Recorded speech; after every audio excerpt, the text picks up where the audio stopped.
promise I will keep this brief. I am utterly delighted by this, and especially delighted that this award comes from an institution, an organization so dear to my heart, the Society for the Study of American Women Writers. I think I can safely say that the last time that Ella Rhoads Higginson's name would have been publicly proclaimed in the great state of Colorado would have been at the turn of the 20th century, at the peak of her fame.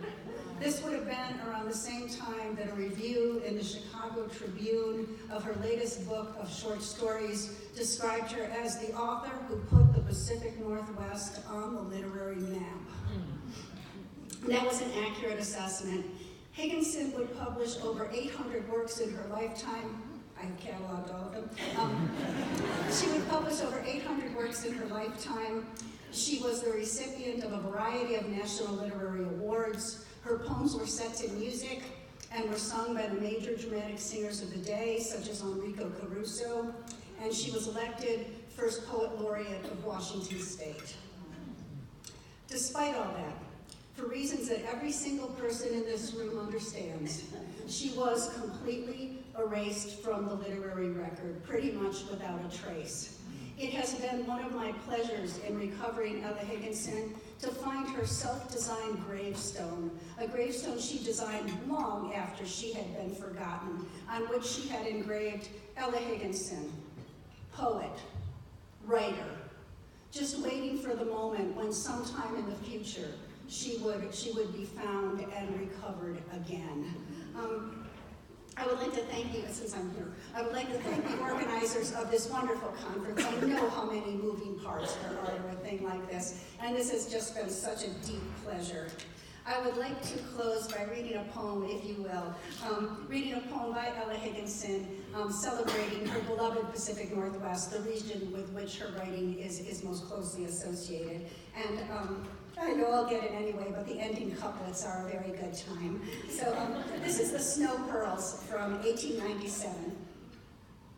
I love the pale green emerald, the ruby's drop of flame, the rare and precious sardonyx of deeply envied fame.